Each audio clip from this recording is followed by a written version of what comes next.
Amém? Para quem não me conhece, meu nome é Lucas e eu estou aqui com minha digníssima esposa. Eu quero dizer para o pastor que ele está enganado. A mais bonita da galáxia é a minha esposa. Amém? E, irmãos, abra sua Bíblia em Mateus 24. O que eu quero compartilhar com os irmãos essa noite é algo que em novembro do ano passado fez 8 anos que eu caminho com Jesus, graças a Deus. E o que eu quero compartilhar com vocês hoje, eu fico de certa forma triste porque eu fui entender muito tarde. Eu fui entender, vamos dizer assim, né? Do final do ano passado para cá eu comecei a compreender o que eu quero compartilhar com vocês hoje. Mas ao mesmo tempo eu fico feliz, porque o Senhor deu tempo, né? De eu entender antes como se diz, né? De Jesus voltar ou dele me chamar e falar, acabou o seu tempo aí na terra. Então, fico triste de um lado e feliz do outro. E vocês vão entender porque que eu disse que eu fico triste. Mateus 24, 14. Mateus 24, 14. Quantos achou, diga amém. Se você tem um hábito, pode ficar de pé para a gente ler a palavra de Deus. Diz assim na versão Nova Tradução Linguagem de hoje. E a boa notícia sobre o reino será anunciada no mundo inteiro como testemunho para toda a humanidade. Então virá o fim. Na Corrigida Fiel diz assim: e este evangelho do reino será pregado em todo o mundo em testemunho a todas as nações. E então virá o fim. Pode se sentar.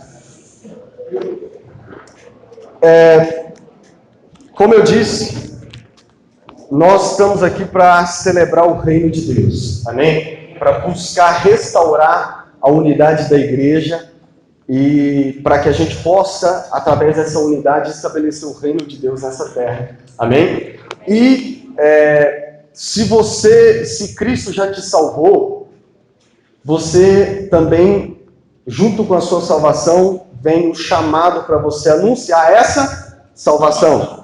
Paulo diz, ele nos concedeu o ministério da reconciliação. E através de nós, Deus apela as pessoas. Reconciliem-se com Deus. Então, Deus não apenas, Jesus ele não apenas nos salva, mas ele também nos chama para anunciar essa salvação. E em Mateus 24, se você já leu, está familiarizado com essa passagem, Jesus está falando dos sinais do fim dos tempos. Os sinais de quando ele iria voltar. E ele no versículo 14 diz assim, e o evangelho do reino será pregado para testemunho a todas as nações. E então virá o fim, e então ele voltará. O reino só tem uma mensagem para anunciar. Qual é essa mensagem? O evangelho. Fala com quem nós vamos. O reino só tem uma mensagem para anunciar. O reino. O evangelho. Irmãos, olha para mim. Por que não é impossível a unidade da igreja? E por que a vontade de Jesus é que no reino haja unidade? Porque nós só temos uma mensagem.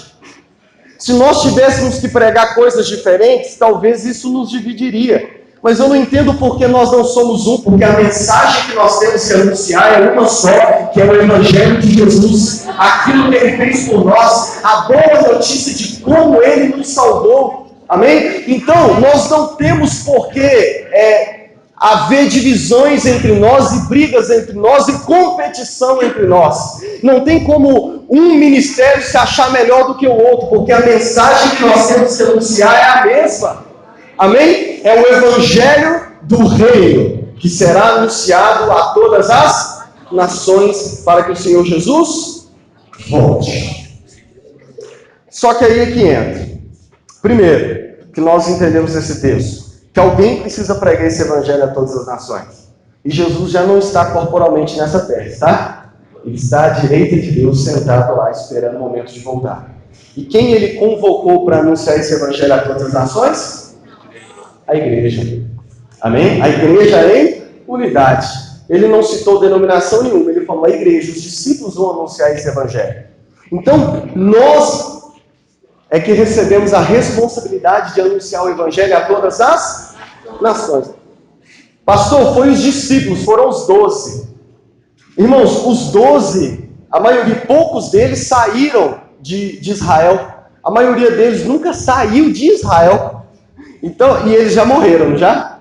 Já morreram, já terminaram a carreira deles. Até o grande apóstolo Paulo, que pregou em outras, que vamos dizer assim, foi o primeiro a espalhar o evangelho em toda a Europa, ele já morreu. E ele não conseguiu alcançar todas as nações da terra. Por exemplo, Paulo pregou no Brasil? Mas quem é que Deus chamou para pregar no Brasil? Aponta para quem está dizendo, fala para ele, você e eu. Agora, por que eu quero falar disso? Porque eu penso que se está havendo divisão na igreja, e quando você vai conversar com pastores e ministérios que não querem se unir, talvez eles vão apresentar a justificativa deles. Talvez eles vão dizer assim, não, mas lá vocês ensinam coisas que nós não concordamos. É verdade? Pode ser verdade, claro. Doutrina, cada igreja tem a sua. Então, é possível nós ensinarmos em igrejas diferentes, coisas diferentes, que talvez o outro não concorde. Mas isso não é motivo para nós sermos desunidos. Porque a mensagem do rei é uma só. E qual é? O evangelho. Mas aí entra uma questão. O que pode estar faltando então na igreja de hoje é a compreensão de qual é a mensagem do evangelho. Por que eu estou dizendo isso? Porque é possível pregar a Bíblia sem pregar o evangelho. É possível pregar a Bíblia, Antigo e Novo Testamento, Novo também, não só o Antigo, sem pregar o evangelho. Por exemplo, existem várias seitas que, se você for lá num dos templos deles, você vai achar a Bíblia lá, juntamente com o Alcorão e outros livros. Eles têm a Bíblia, e às vezes conhecem mais a Bíblia do que alguns cristãos. Mas aí eu te pergunto, eles creem no evangelho? Por exemplo, em João capítulo 5, Jesus vira para os fariseus e diz assim: vocês examinam todos os dias as Escrituras, porque vocês acreditam que nela está a vida eterna. Mas as Escrituras testificam de mim. Eu agora estou aqui e vocês não querem vir a mim. Deixa eu te fazer uma pergunta. A maioria dos judeus crê no evangelho? Crê em Jesus como seu Salvador? Não, até hoje. Quem foi que entregou Jesus para o governador romano? Os fariseus. E qual era a desculpa dos fariseus? Uma das acusações dos religiosos para com Jesus era que Jesus pregava e vivia coisas contrárias a Moisés. Quem já leu, já tem entendimento? Uma das acusações foi essa, de que Jesus pregava coisas, ensinava as coisas que era contrária a Moisés. E quando o Novo Testamento cita Moisés, fala Moisés, está citando o Pentateuco, que é os 5 primeiros livros, tudo que Moisés ensinou, Gênesis, Levítico, Número, Deuteronômio. Quando o Novo Testamento fala Moisés, está falando dos 5 primeiros livros, está falando da lei. Então, uma das acusações dos religiosos para com Jesus é que ele não seguia a lei, porque a lei manda não fazer nada no sábado, e Jesus fazia, e os discípulos dele também. Jesus até curava, olha que absurdo, no sábado. E o detalhe, todo sábado, até hoje lá em Israel, se você for lá, na verdade o dia que você for lá, você vai ver os rabinos lá no sábado, lá. Todos os sábados eles continuam examinando o quê? As Escrituras, lendo Moisés e os profetas. Mas eles não creem até hoje no Evangelho. Eles não creem que Jesus morreu para salvar eu e você dos nossos pecados. Eles não creem em Jesus. Quem entende diz amém. Então, é possível nós pregarmos a Bíblia sem pregar o Evangelho. E eu já mostrei para você base bíblica disso. E até hoje, se você conversar com um judeu, ou se você for lá, eles continuam pregando todos os sábados as Escrituras, o Antigo Testamento principalmente. Mas se você perguntar, vocês creem em Jesus? Eles dizem, não. Tem um vídeo no YouTube, o que os judeus pensam de Jesus. Se você ver, você vai ver o que os judeus pensam sobre Jesus. Você sabe que não crê em Jesus já é o primeiro sinal de que não crê no Evangelho, porque o Evangelho fala do que Jesus fez por nós. Aí entra outra questão que nós precisamos entender. Por que é possível pregar a Bíblia sem pregar o Evangelho? Porque a lei fala daquilo que o povo tem que fazer. Sim ou não? A lei fala daquilo que o povo tinha que fazer para manter a aliança deles com Deus. O Evangelho não fala sobre aquilo que nós temos que fazer. O Evangelho fala daquilo que Jesus já fez por nós para nos salvar. A lei fala sobre o que o povo tinha que fazer para que as bênçãos de Deus viessem sobre eles. Se você ler Deuteronômio 28, Deus resume dizendo: coloco diante de você a bênção e a maldição, a vida e a morte. Escolhe, pois, a vida para que viva. Se você obedecer a tudo quanto eu tenho ordenado, essas bênçãos virão atrás de você. Mas se você não obedecer, essas maldições vão vir sobre você. Então a lei se resume a: faça isso e as bênçãos vão ir até você. Por isso que os fariseus eram cuidadosos com tudo, com o sábado. Uma das coisas que eles ficavam bravos com Jesus é que Jesus não lavava a mão antes de comer. E eles falaram: vocês comem sem lavar a mão? E a lei manda, né, a gente lavar primeiro para não se tornar impuro. Então eles buscavam seguir tudo à risca. E eles acusavam de Jesus de não seguir a lei de Moisés. Então a lei fala daquilo que nós temos que fazer. Mas o Evangelho fala daquilo que ele já fez por nós há 2 mil anos atrás, quando ele viveu, morreu e ressuscitou por nós. A lei ou as religiões, você pode resumir na palavra faça. Faça isso, fala aquilo. Lembra quando o jovem rico chegou perto de Jesus? O que eu tenho que fazer para ser salvo? E as religiões respondem a essa pergunta: faça isso, isso, isso, você vai ser salvo. Deixa de fazer isso, isso, isso e você vai ser salvo. O Evangelho não fala do que você tem que fazer ou deixar de fazer. O Evangelho fala daquilo que ele já fez por nós, mesmo nós não merecemos. O Evangelho fala do que ele fez por nós, quando nós ainda éramos pecadores, quando estávamos mortos em delitos e pecados. Antes de nós o amarmos, ele já nos amou primeiro. É disso que fala o Evangelho. Fala um pouquinho dessa lá. É disso que fala o Evangelho. E qual deve ser a mensagem que nós temos que anunciar? O Evangelho. Porém, minha garganta ficou seca, peraí. Tava louco, peraí rapidinho.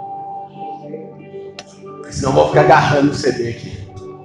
Essa é a mensagem que nós temos que anunciar. Agora vamos analisar as nossas igrejas, os nossos cultos. Vamos analisar a nossa vida hoje. Quantos estão envolvidos ativamente no evangelismo? Seja em grupo ou pessoal. Quantos têm familiares que ainda não conhecem Jesus? Deixa eu ver. Quantos têm amigos que você gostaria que conhecesse Jesus? O que você tem que anunciar para eles? Mas deixa eu fazer uma pergunta e você vai analisando enquanto eu falo. O que você tem pregado para eles? Porque o mais comum de nós fazermos, por isso, agora vocês vão entender por que eu fico triste de não ter entendido isso antes. Porque por quase 8 anos eu só pregava a lei dos meus amigos e parentes. Quando eu via eles fazendo várias coisas que nós sabemos que é pecado, eu já logo ia falando: você tem que parar de fazer isso. E quando ele insistia em fazer aquilo, eu chamava ele até de sem vergonha. Você não sem vergonha, rapaz? Você não quer compromisso com Deus, não? Você tem que parar de fazer isso. Sua Bíblia está do jeito que está, porque você está cometendo pecado, você está fazendo isso. Você tem que parar de fazer isso. Você tem que passar aí na igreja todo domingo. Você tem que começar a participar do grupo de oração. Você tem que começar a ler a Bíblia. Você tem que começar a obedecer a Deus. Você tem que começar... E aí eu ficava: deixa de fazer isso e faz isso. Deixa de fazer isso e faz isso. Deixa de fazer isso e faz isso. Deixa de fazer isso e faz isso. Você sabe quantos frutos eu colhi? Dá até vergonha. Mas hoje eu estou entendendo agora por que com 8 anos de caminhada com Jesus eu tenho poucos frutos para apresentar. E reconhecer isso, irmãos, é difícil. Eu vejo hoje por que eu já gastei tanta saliva, como diz, né? Já gastei tanto tempo falando. O pessoal me acusa de que eu gosto de falar muito, sabe? É uma acusação assim, injusta. Por que eu fico falando tanto com as pessoas e parece que elas não amam Jesus igual, vamos dizer assim, eu queria que elas amassem? Mas por quê? Porque eu reconheço que eu não tenho pregado para eles o Evangelho. Eu tenho pregado para eles a lei. Eu até estou pregando a Bíblia, irmãos. Você não tem ideia do tanto que eu já usei Gálatas capítulo 5, as obras da carne. Você não tem ideia do quanto que Gálatas 5 é um dos meus textos favoritos. Eu uso demais. Porém, eu tenho pregado a Bíblia. mas não tem pregado o Evangelho. Porque a Bíblia, sem o Evangelho, fala daquilo que nós temos que fazer e deixar de fazer. Porém, a Bíblia sem o Evangelho, ao mesmo tempo em que ela fala o que nós temos que fazer e deixar de fazer, ela joga na nossa cara que nós não conseguimos. Nós não conseguimos. Por isso que Paulo diz assim: o bem que eu quero fazer, não faço. A hora que eu assusto, eu já fiz o mal que eu não quero fazer. Ela joga na nossa cara que nós não conseguimos. E a Bíblia sem Jesus diz que se nós quebrarmos uma vírgula, nós quebramos toda a lei. Então eu posso estar fazendo 99 coisas certas da lei. Se eu erro em uma, essa uma pega todas as 99 e joga onde? No lixo. Essa é a Bíblia. Esse é o Antigo Testamento e até mesmo o Novo Testamento, sem o Evangelho de Jesus. E infelizmente é o que nós temos oferecido para as pessoas. É o que nós temos oferecido para as pessoas. Pastor, você está dizendo que a gente não pode falar com a pessoa o que ela deve fazer, o que ela tem que parar de fazer? Não, estou dizendo isso, porque está lá escrito. Só que quando nós focamos nisso, antes do Evangelho ter mudado o coração dela, não só é errado, não só não é anunciar o Evangelho, como é ser injusto com as pessoas. Porque a gente está falando para ela praticar algo que ela não vai conseguir. Por isso que Jesus virou para os fariseus e falou assim: vocês ficam preocupados em limpar o exterior, sendo que o interior ainda está o quê? Irmãos, olha para mim, a única coisa que muda o coração é o Evangelho de Jesus. Se o coração ainda não mudou, o exterior não vai mudar. E as pessoas, quando chegam na nossa igreja, a gente já quer focar no exterior. Não é errado ensinar a pessoa o que ela deve fazer, o que deve parar de fazer. Mas isso é depois que o coração dela mudou. Deixa eu te dar um exemplo. O povo de Israel estava escravo 400 anos no Egito. Deus usou quem para libertá-los? E depois que eles já estavam libertos, do outro lado do Mar Vermelho, sem ameaça nenhuma, aí então Deus deu a lei para eles. Deus primeiro libertou, para depois dar a lei. Para depois dizer: eu libertei vocês com mão forte. Agora eu vou dar a lei para que na terra para onde eu vou levar vocês, vocês pratiquem. Agora, do jeito que nós apresentamos, é como se Deus chegasse no Egito e dissesse assim: eu vou dar para vocês a lei. E se vocês conseguirem obedecer 100%, eu liberto vocês. O povo ia estar lá até hoje. Ia estar lá até hoje.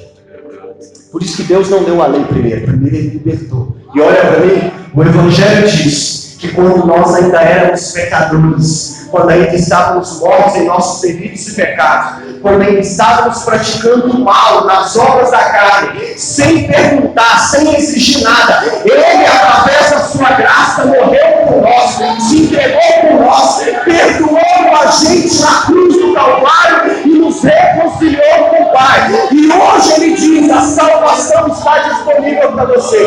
Senhor, mas eu ainda peco, eu morri para você.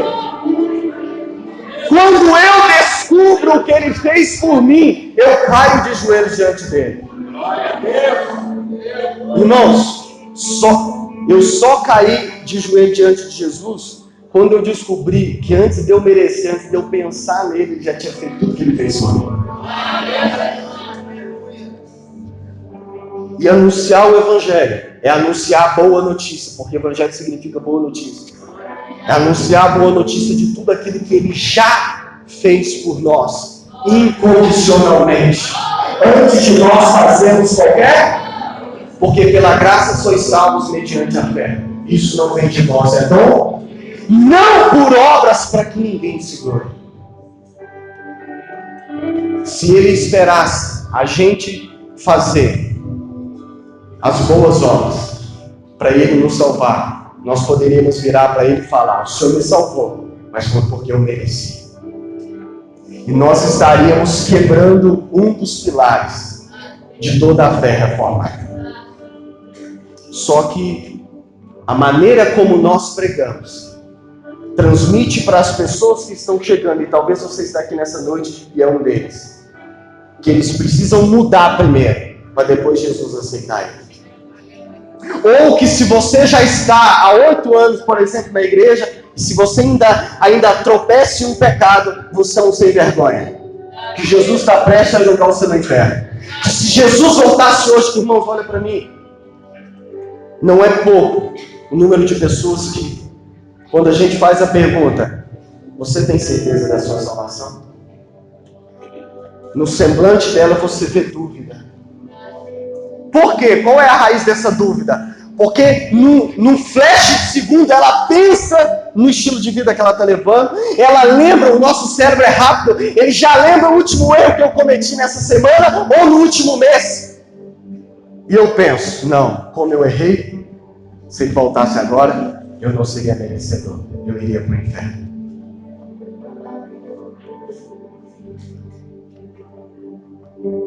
E a raiz disso é que por mais que você está aqui, no fundo, você ainda acredita que você é salvo por ser bonzinho, mesmo depois de ter batizado e fazendo parte da igreja.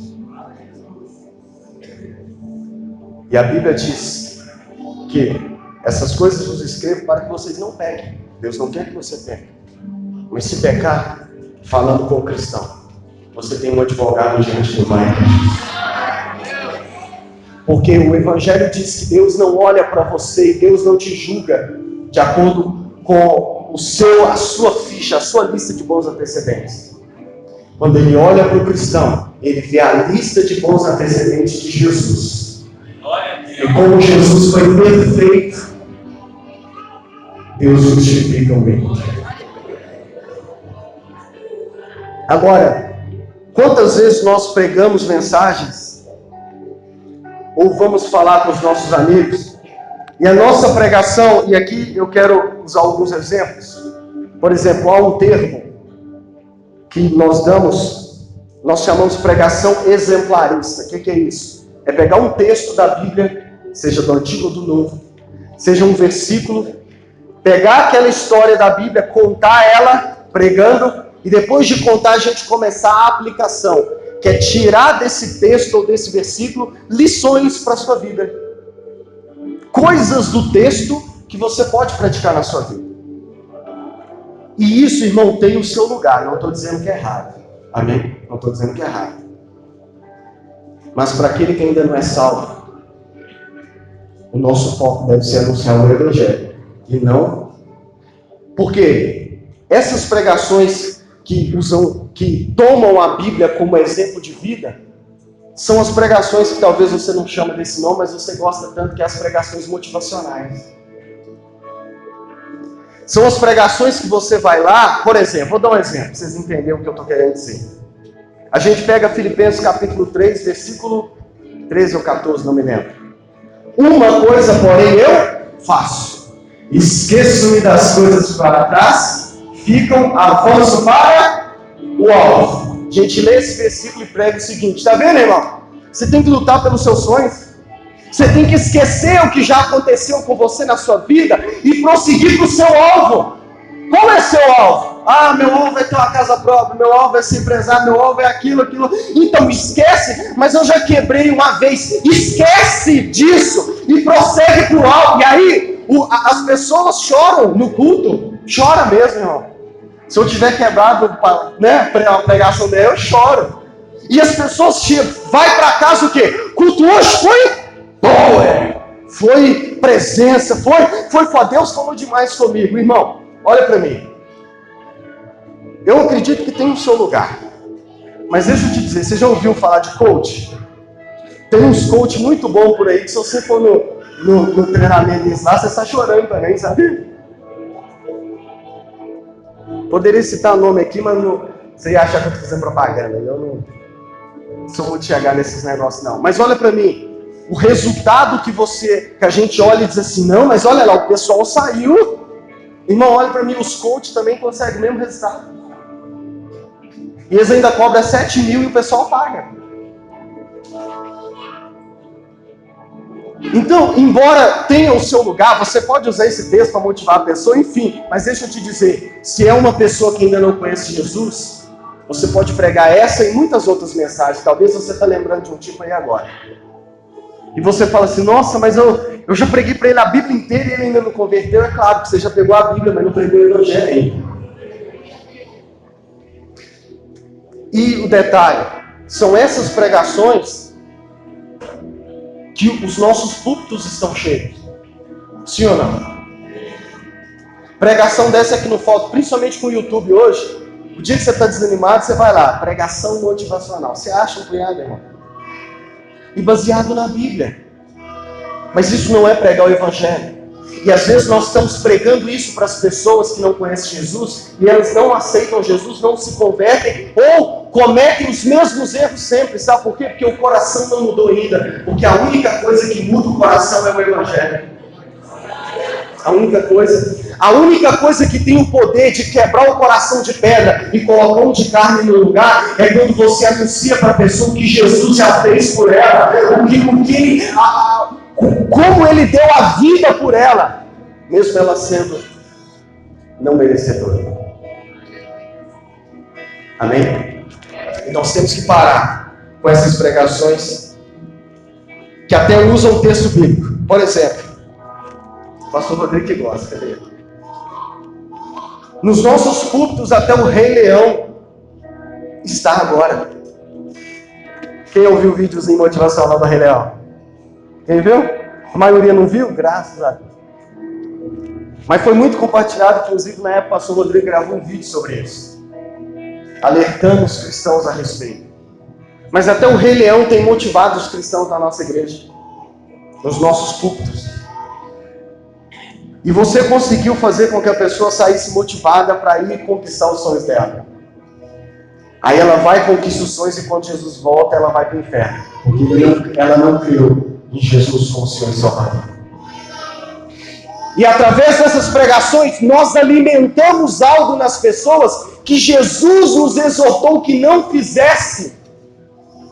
Jesus um dia virou para a multidão e disse assim, não trabalhem pelas coisas que são dessa terra e que não têm valor eterno.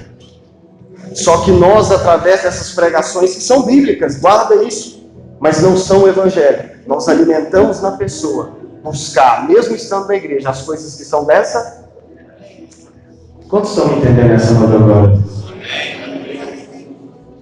Por isso que, se queremos alinhar as coisas do reino de Deus, uma delas é alinhar o que nós temos pregado. Nós temos que voltar a pregar o Evangelho, aquilo que Jesus fez por nós. Amém? E eu estou olhando aqui meu esboço, tá? Que eu anotei alguns exemplos aqui. Por exemplo, essas pregações que usam a Bíblia como exemplo são as que mais distorcem a Bíblia. Porque pega texto e versículo e nós não nos preocupamos em entender primeiro o que o autor quis dizer com aquilo. Qual era o contexto? Para depois anunciar para a igreja. Nós pegamos e deixa eu te dizer,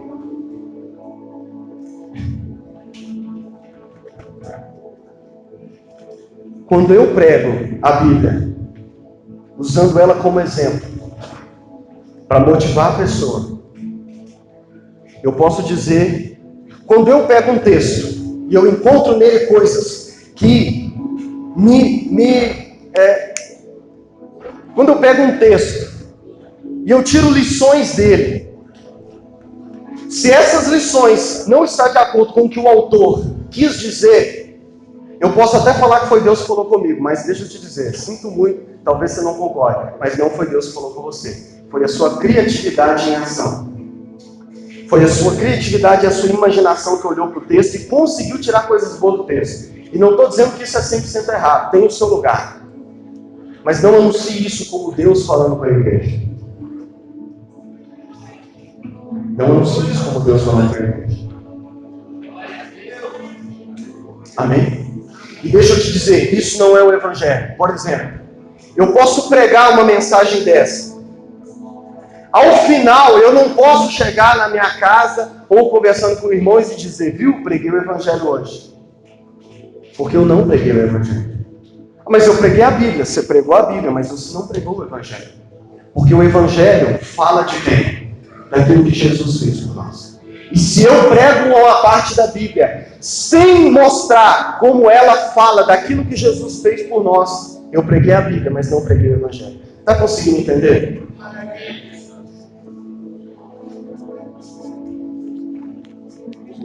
Por isso que nós temos que ter cuidado, irmãos. Por exemplo, recentemente eu estava assistindo um culto numa outra igreja que não é a minha, e tinha um pastor pregando. E só adiantar, eu não estou falando isso em tom de crítica. E o pastor estava pregando em Isaías capítulo 6. E ele começou a extrair do texto algumas coisas que a pessoa, o homem que estava do meu lado, eu não conhecia. Ele virou para mim com a Bíblia aberta e disse assim: mas olha aqui, olha. Mas o texto fala isso. O versículo falava contrário à forma como ele estava expondo, né? A maneira como ele estava falando. O texto claramente falava o contrário. E ele mostrou para mim, eu não conhecia ele aqui, mas o texto fala isso. Mas o mais triste, sabe o que é? É que a pessoa virou para mim e falou assim: mas se no final do culto eu perguntar para ele, eu questionar ele vai me dar uma justificativa por que ele falou aqui.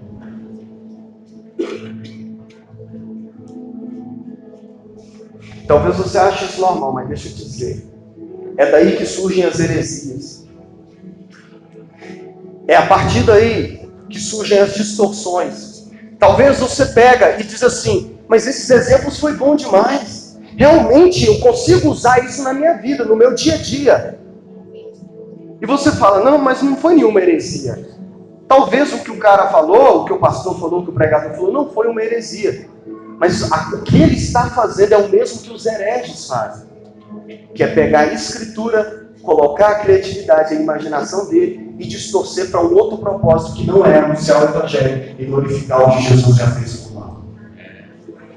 E é por isso que nós temos tido tantas pessoas que ouvem pregação, mas quando você vai ver, não produz frutos do Espírito. Por que não produz frutos do Espírito? Porque ainda não nasceu de novo. Por que não nasceu de novo? Porque a única mensagem capaz de fazer uma pessoa nascer de novo é o Evangelho do Reino. É o Evangelho de Jesus. É apontar para aquilo que Ele fez por nós. E como toda a Escritura fala única e exclusivamente disso. Porque foi o que Jesus disse para os fariseus. Vocês estão examinando as Escrituras porque vocês acreditam que é nela que está a vida eterna. E em partes vocês estão certos. Mas Jesus diz assim: mas essas Escrituras que vocês estão estudando, toda ela fala de mim, aponta para mim, para aquilo que eu vou fazer. Mas vocês estão olhando, primeiro, vocês não entendem, e segundo, ainda que vocês estão entendendo, vocês não querem dar o braço a torcer e vir até mim. O propósito de toda a Escritura é apontar para Jesus. Toda. Pastor, mas Jesus não está no Antigo Testamento. Vamos ler Lucas 24. Abra sua Bíblia em Lucas 24. Lucas 24. Versículo 25.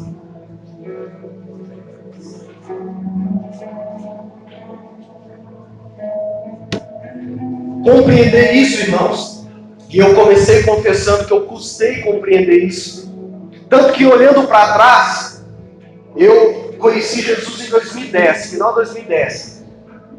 E desde muito cedo na minha conversão, eu tive convicção, Deus colocou convicção no meu coração do chamado que Ele tinha para mim. Do chamado específico que Ele tinha para mim. E eu comecei a pregar muito cedo.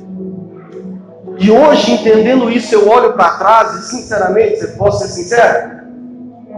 Eu vejo tanto de coisa que eu já preguei errado. O tanto que eu já distorci a Bíblia, irmão. E o pessoal até saía feliz do culto, sabe? O pessoal chegava até a gente e falava: Deus te usou demais para falar comigo. Eu não vou negar isso, não, eu não vou voltar, irmão. Mas deixa eu te dizer, eu estava distorcendo as Escrituras. E o que é pior, eu já preguei tanto, vamos dizer assim, né? Mas se eu for olhar quantas vezes eu preguei o Evangelho, foram poucas vezes. Por isso que compreender isso está me ajudando a mudar a minha maneira de pregar, de aconselhar as pessoas. Porque até quando a gente vai aconselhar as pessoas, a gente pode aconselhar elas baseado apenas na lei, na Bíblia, sem o Evangelho.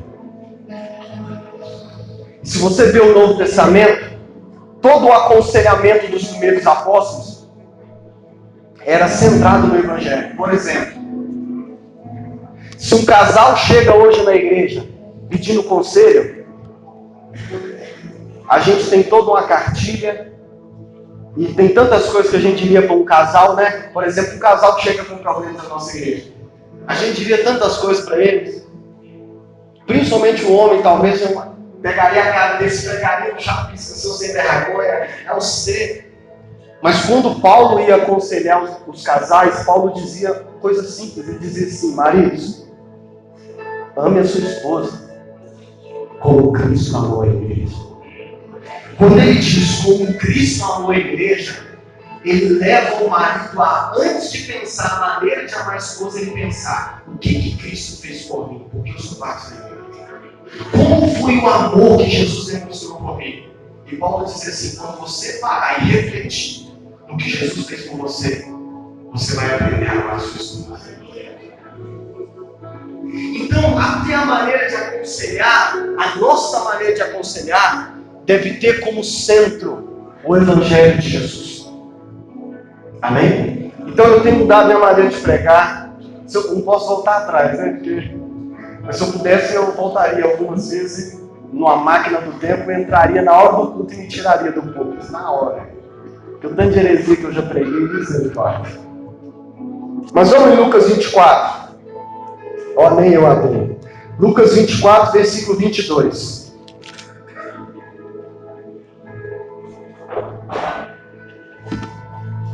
Lucas 24, 22. 24, 25, aliás. 25, diz assim: então Jesus lhes disse: como vocês demoram a entender as Escrituras? Como vocês demoram a entender e a crer em tudo que os profetas disseram? E para que você entenda, quando Jesus fala os profetas aqui, ele está se referindo ao Antigo Testamento. Então olha o que ele diz. Então Jesus lhes diz: como vocês demoram a entender e a crer em tudo que os profetas disseram? Pois era preciso que o Messias sofresse e assim recebesse de Deus toda a glória. Versículo 27. E começou a explicar todas as passagens das Escrituras Sagradas que falavam dele, iniciando com os livros de Moisés e os escritos de todos os profetas. Versículo 44. Versículo 44. Depois disse: enquanto ainda estava com vocês, eu disse que tinha que acontecer tudo o que estava escrito a meu respeito na lei de Moisés, nos livros dos profetas e nos salmos. Então Jesus abriu a mente deles para que eles entendessem as Escrituras. O contexto é os dois discípulos no caminho de Emaús, que estavam o que depois da morte de Jesus? Cabisbaixo. Pelas palavras dele, eles já estavam sem esperança. Pelas palavras dele, se você analisar, eles disseram assim: as coisas que nos deixam tristes é porque o Jesus foi um grande profeta, fez grandes coisas. Mas ele morreu e já é o terceiro dia e nada aconteceu. Nós esperávamos no passado. Nós esperávamos que fosse ele quem iria redimir o povo de Israel. Mas agora já é o terceiro dia e nada aconteceu. Quando ele diz nós já esperávamos, é provável que ele já estivesse dizendo: nós achamos que ele seria o Messias, mas ele morreu e, morreu não é o Messias. E a tristeza parece também que é como se pudesse dizer, e aqui eu que estou tentando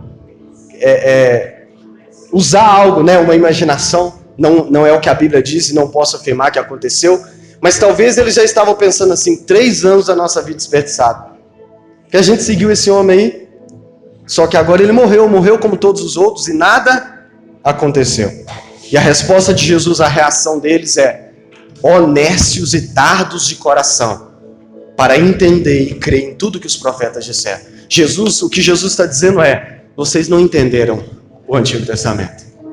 Vocês não entenderam. Vocês não entenderam como as coisas tinham que acontecer. E o que Jesus faz? Ele começa a, caminhando com eles, a explicar para eles tudo que os escritos de Moisés, a lei, os primeiros 5 livros, os escritos dos profetas, Abacuque, Ezequiel, por aí vai, e os salmos, como todo o Antigo Testamento falava de quem? Jesus. Dele e do que ele iria fazer. E Jesus diz assim: vocês não entenderam que o Messias seria um Messias sofredor. Que, por exemplo, é o texto de Isaías 53.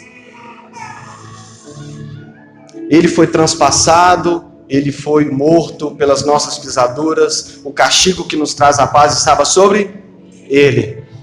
Por exemplo, é o texto que quando o eunuco, em Atos capítulo 8, ele está lendo, e Filipe, o Espírito Santo manda Filipe se aproximar do eunuco, o eunuco diz assim, Filipe chega e pergunta: você está entendendo o que você está lendo? E o eunuco diz assim: como que eu vou entender se ninguém me explicar? Ele fala dele ou de outro? E a Bíblia diz que, começando por essa passagem, Filipe anunciou tudo a respeito de Jesus. Quando o eunuco estava lendo Isaías 53, Filipe se aproximou e ajudou ele a entender que Isaías 53 fala do Messias sofredor, e que através do sofrimento do Messias e da morte do Messias, nós seríamos salvos, nós seríamos curados e tudo seria liberado sobre a nossa vida. Se você ler as pregações dos apóstolos, era isso que eles faziam. Qual era a pregação dos primeiros discípulos? Era pegar o Antigo Testamento e mostrar como que o Antigo falava de Jesus. Paulo vira em Coríntios e diz assim: sabe a rocha que brotava água para o povo no deserto? A rocha era Cristo. Ele diz assim: lembra agora da celebração da Páscoa. O que a Páscoa celebra? A libertação do povo de Israel. Deus instituiu a Páscoa e disse: todo ano vocês vão comemorar a Páscoa, porque através dessa celebração vocês vão lembrar de como eu libertei vocês. No Novo Testamento, Paulo vira e diz assim: porque Cristo, a nossa Páscoa, já foi sacrificado. O que ele está dizendo? Pensa na libertação do povo de Israel do Egito, e você vai entender a libertação de Jesus sobre a sua vida. E uma das coisas é o que eu já citei aqui: Deus não deu a lei antes de libertar e de salvar. Ele salvou e depois deu a lei. Primeiro anuncia o Evangelho. Primeiro nós temos que anunciar o Evangelho para as pessoas. E depois que elas entenderem o que Jesus fez por elas, elas vão se apaixonar de tal forma por esse Salvador. Porque a gente quer que as pessoas se apaixonem por Jesus e não fala para elas o que Jesus fez. E deixa eu falar uma coisa. Falar com as pessoas Jesus te ama não é pregar o Evangelho, não. Pelo menos não ele de forma completa. Você pode começar com isso. Mas eu sei que você, quando alguém diz assim, eu te amo, se você não fala, você se segura para falar assim, então prova, sem vergonha. Se você está falando que me ama, mas até agora não fez nada para me provar. A gente vira para as pessoas e diz assim, Jesus te ama. Só que a gente não fala para elas como ele amou elas. Que tipo de amor é esse? E eles ficam ouvindo sertanejo universitário, né? Essas declarações de amor do Paraguai aí, e acham que o amor de Jesus para eles é igual a essas músicas. Então olha para mim. A gente precisa colocar o Evangelho no centro. E deixa eu dizer para você nessa noite. Talvez você está aqui e há um tempo já tenta descobrir por que você é tão frio espiritualmente. Por que no início da sua caminhada você era animado e hoje, se o pessoal não te puxar pelo braço, não te empurrar, talvez você confessaria e diria assim, pastor, eu não estaria aqui hoje se o fulano de tal ou Beltrano, Ciclano não tivesse me obrigado a estar aqui. Porque, sabe, eu já não tenho ânimo de ir para o culto. Posso ser sincero, sabe o que está faltando para você? Ou entender, se você ainda não entendeu, ou lembrar do que Jesus fez por você. Porque talvez, assim como eu, você já está há 8 anos na igreja. talvez já sabe a Bíblia de capa a capa, mas ainda falta o entendimento do Evangelho de Jesus. E é isso que nós temos que anunciar para as pessoas. O Evangelho. Pastor, mas isso não faz pessoas que vivem a vida do jeito que quer? Se eu sou salvo pela graça, eu posso fazer o que eu quero. Irmãos, por que você peca? Seja sincero. Por que a gente peca? Vamos pensar real. Porque o pecado é bom. Traz prazer. São raros os pecados que não é bom, que não traz prazer. Alguns pecados faz a gente ganhar vantagem. Por exemplo, por que a maioria das vezes a gente mente? Porque a maioria das vezes a mentira nos faz ter uma vantagem em alguma coisa. Se você chega numa loja e fala assim, quanto que é isso aqui? R$40. Na loja ali eu achei por 30, você não achou bosta nenhuma. Então, aí o cara vira e fala assim, não, então eu faço por 30. Você mentiu, ganhou vantagem. Por que a gente peca? Porque a gente ou é gostoso ou a gente ganha vantagens nisso. Agora, eu ouvi Deus falar assim, você não pode fazer isso, que eu te proíbo. Você pode até tentar lutar contra aquilo, mas seja sincero consigo mesmo. Chega uma hora que se você ver a porta aberta um pouquinho, você sai, não sai? Eu gosto do exemplo que eu ouvi, acho que é o Paul Washer usar. Se você ensina a lei, a Bíblia para as pessoas, o que ela deve e não deve fazer, mas não anuncia o Evangelho, é como você pegar um lobo e prender numa gaiola. Ele está preso, ele não vai matar ninguém, ele não vai fazer nada de mal mais, que é da natureza dele, ele não vai fazer. Mas ele continua sendo lobo, e o dia que ele achar a gretinha aberta, ele vai voltar a ser o que é. Olha para mim, você já viu notícias na internet de uma pessoa que cuidava de um leão doméstico desde pequenininho, e que em algum momento o leão matou a pessoa? Quem já viu notícias assim? Eu já vi várias.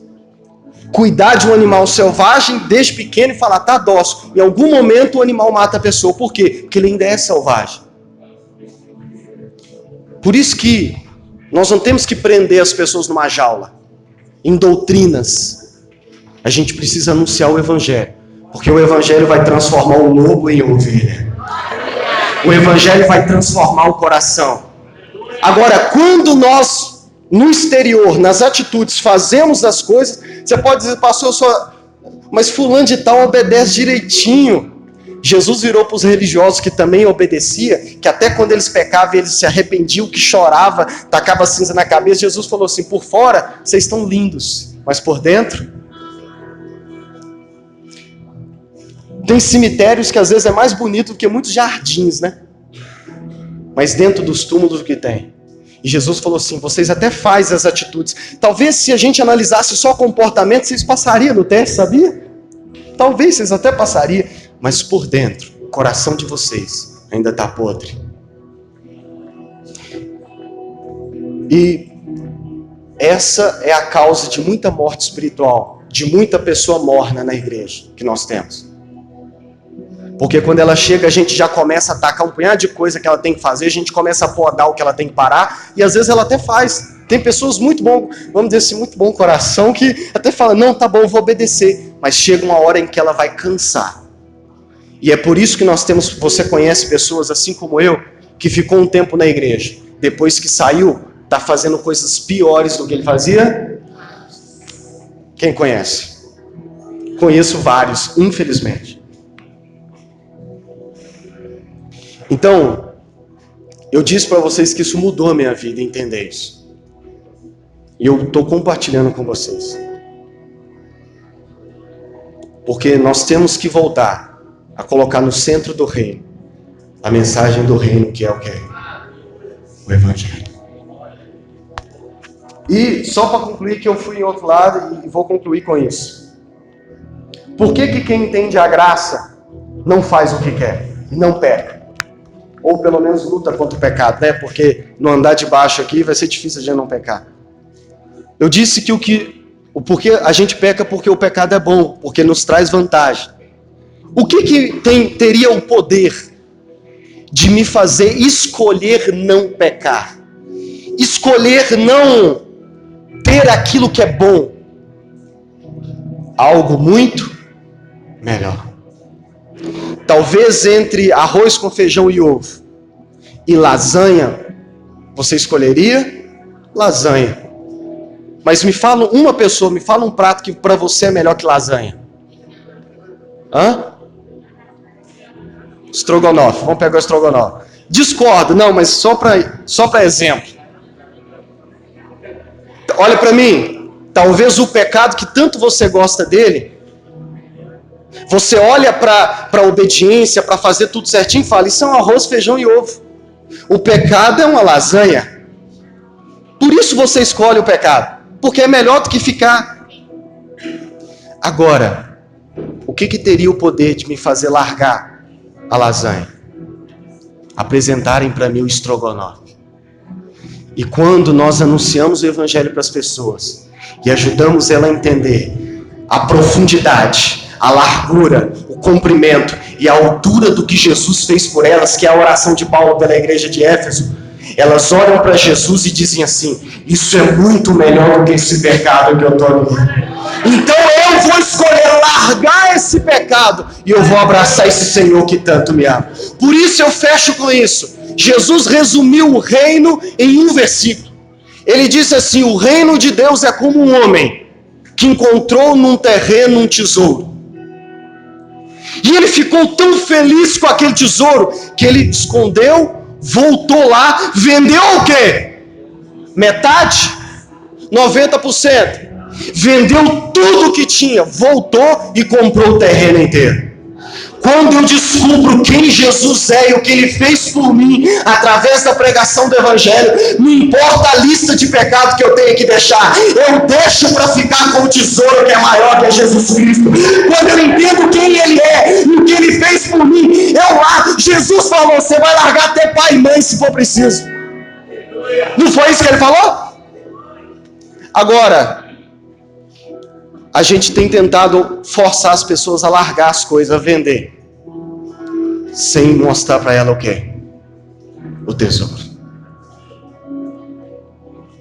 Amém? Fique de pé. Feche os seus olhos por um minuto.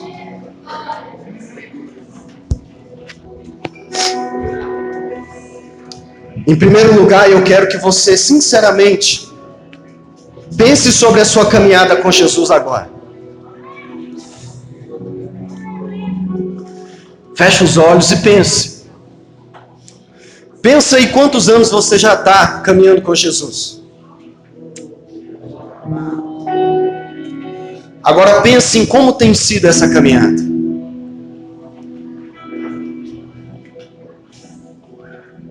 Pense como tem sido.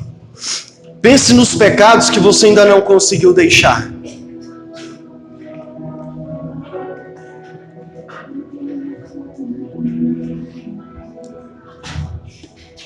Pense em quão bom esse pecado é.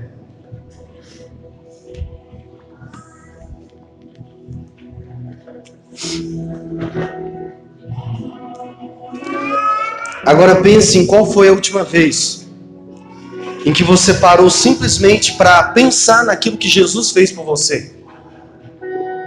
E não simplesmente saber João 3,16 de cor.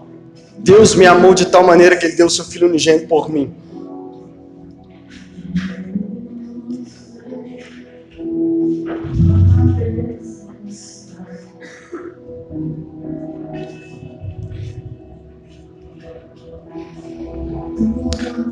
Agora lembre de tudo que Ele fez por você.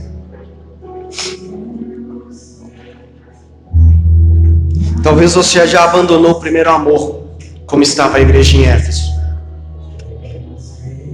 E Jesus disse para a igreja, você está fazendo as coisas na igreja, mas eu tenho uma coisa contra você.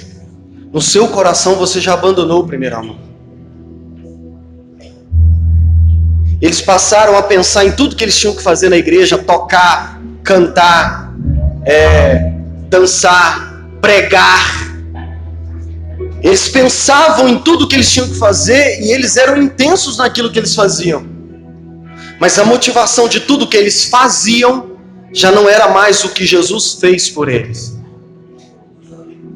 Por isso foi possível para uma outra igreja Jesus dizer: vocês estão aí dentro, mas eu estou aqui fora. Não falta pregação aí dentro, mas eu estou aqui fora. E eu me lembro de uma ilustração que eu ouvi, onde dizem que uma vez um ministro já em idade avançada ouviu um jovem pregar. E após pregar, esse jovem chegou para esse ministro mais velho e disse assim: e aí, o que você achou da minha pregação? E o ministro mais velho disse assim: pobre. Aí ele: o que é pobre? Mas você não sabe quanto tempo que custou de estudo para mim? E o ministro mais velho disse assim: eu não duvido. Não duvido que você tenha estudado tanto para pregar isso. Então por que você fala que foi pobre? E o ministro disse assim: porque não havia Jesus nele.